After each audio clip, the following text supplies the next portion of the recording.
y estamos muy felices de que ustedes han hecho una presentación en Tiwanaku, una meditación buscando la paz y acercamientos no violentos, y quizás tú mismo nos puedes resumir un poco la forma en la que te has acercado a esto y nos puedas dar tu mensaje de paz en este tiempo que está destinado a esto. Entonces, con ustedes, Alfredo Steir. Muchas gracias. Muchas gracias, señor presidente. Hermanos de los pueblos indígenas, agradezco la oportunidad de participar en este importante evento y discusión. Acabo de llegar hace 2 días atrás de Bolivia, de Tiahuanaco, donde con más de 30 amautas y hermanos y hermanas de los distintos pueblos indígenas del Perú y Bolivia y del norte chileno, nos reunimos para practicar el llamado Amuki. En Aymara, Amuki es el poder del silencio. Y llegaron, según me han informado, cerca de 3.000 personas a esa práctica del Amuki. He sido invitado hoy día como presidente del Instituto Zambulín para la Transformación Humana. Ya hace muchos años que me retiré del Banco Mundial, donde una de las razones de mi retiro del banco tuvo que ver con el trabajo, debate y contribución en asuntos de derechos humanos. Hoy día se me ha pedido de que hable sobre el aporte espiritual y el aporte del conocimiento ancestral para una nueva política de derechos humanos y una política social para América Latina. Es importante conocer la intersección entre la espiritualidad y el conocimiento ancestral y todo lo que nosotros estamos haciendo en materia de política social y económica en América Latina. Hay 2 preguntas esenciales para comenzar. La primera, ¿cuál es o debería ser la contribución de una espiritualidad indígena o de un conocimiento ancestral a la política social y a las políticas de derechos humanos nacionales e internacionales? La segunda, ¿sería apropiado apoyar políticas que realmente no tienen una base humanística, ética y espiritual? Estas preguntas me las he hecho muchas veces y la respuesta, aunque pareciese obvia, en la práctica no es tan evidente. Por razones de coyuntura histórica, mucha de la atención en materia de derechos humanos y política social son de tipo reivindicativo. No hay duda que lo reivindicativo es importante, pero hay que pasar a lo propositivo. Hice un trabajo para la Corporación Andina de Fomento, que va a salir publicada en un libro, pronto será publicado en Bolivia por la imprenta Prisma, que se llama Pilares para una nueva política social en América Latina. Y ahí hacemos algunas consideraciones preliminares sobre lo que está pasando en materia de política social en América Latina, que me parece fundamental en un debate de los derechos humanos, como el telón de fondo de los derechos humanos. En la primera parte a considerar es la separación progresiva de la política social y la política económica, en que la política económica aparece como jerárquicamente superior a la política social.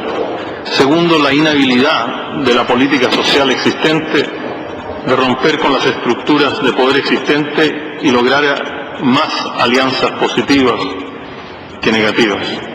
Tercero, una influencia desproporcionada de la globalización, en que la política social está sujeta a ajustes de competitividad y generalmente de pérdida en los derechos humanos. El diagnóstico también arrojó un debilitamiento de las distintas formas de gobernanza de lo social y una incapacidad de las organizaciones sociales de crear nuevas formas de organización social. Y aquí los derechos y los deberes humanos juegan un papel fundamental. También este diagnóstico que se hizo a la Corporación Andina de Fomento se encontró que hay serios conflictos entre la forma en que se aplican los cálculos económicos, los cálculos sociales y los cálculos de derecho. Esto generalmente ha generado un conflicto y malos entendimientos sobre la generación y la aplicación de los derechos por ciertos mitos que están realmente influenciando fuertemente las políticas sociales. El primer mito que complica el sistema es que se piensa que es preferible crecer ahora en términos económicos y materiales y hacer justicia social mañana. La verdad es que en muchos de nuestros países no existe realmente una relación muy estrecha entre el crecimiento económico y la aplicación de una justicia social. El segundo mito es que el crecimiento económico se traduce en igualdad social. Y esto también ha sido un tema de larga discusión entre nosotros los economistas, yo soy economista, en la cual realmente hay que preguntarse si los patrones de equidad deberían dictar la formulación económica o si la formulación económica debiera dictar la equidad. Las políticas sociales se dice que a veces no deben estar sujetas a cálculo económico, y o que las políticas económicas no deberían estar sujetas a un cálculo social. Esto tiene implicaciones muy importantes sobre la supremacía de lo económico y sobre la creación de mecanismos normativos como los derechos humanos para corregir lo económico. En general, en el diagnóstico se concluye de que existen muchas limitaciones en resolver lo social, en que hay una permeabilidad muy alta e influencia de lo externo como la globalización en la formulación de políticas. Existe una gran dispersión de las políticas sociales, incluyendo las políticas de derechos humanos, y al final se transforma esto en una sordera en que realmente no hay diálogos entre los actores económicos y los otros actores sociales. Una conclusión importante es que realmente la sustentabilidad del desarrollo no es tan solo una sustentabilidad económica, sino también una sustentabilidad ambiental, una sustentabilidad social y de tipo institucional. Este documento que estoy hoy día tratando de representar, y hay copias del sumario ejecutivo de este documento, por si les interesa en este debate, de todos los posibles pilares de una política social, escogí realmente 4 para poder proponer una nueva política social en nuestros países, que naturalmente debe ser ajustada a la realidad nacional. El primer pilar de esta política es la competitividad social, para que las instituciones sociales y los actores sociales tengan la capacidad de ajustarse a los cambios y a la competitividad económica. Por el momento, la atención de nuestros países es sobre la competitividad económica y no sobre la competitividad social. El segundo pilar que se ofrece en este documento es el de recobrar la soberanía social. Muchos de los países han perdido soberanía social, por lo tanto sus políticas realmente comienzan a depender mucho más de factores externos que internos, y solo en escuchar una mañana el debate aquí en esta sala, naturalmente eso se ve en forma sumamente cristalina. El tercer pilar es lo que yo llamo la modernización del aparato institucional social.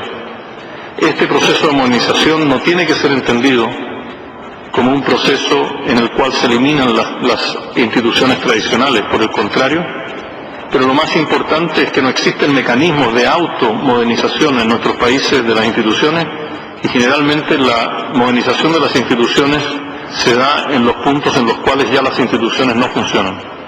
Y finalmente, el último pilar que se ofrece para esta nueva política social es el tema de la gobernabilidad.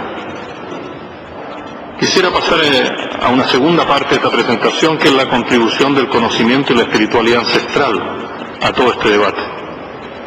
El conocimiento y la espiritualidad ancestral puede hacer una contribución esencial al debate de los derechos humanos en general y a los derechos humanos de los pueblos indígenas en particular. Pero antes de referirme al tema específicamente, es importante recordar que todo tema de los derechos y deberes humanos debe estar insertado y debe responder a la realidad económica, política, humana, social y espiritual de nuestras sociedades.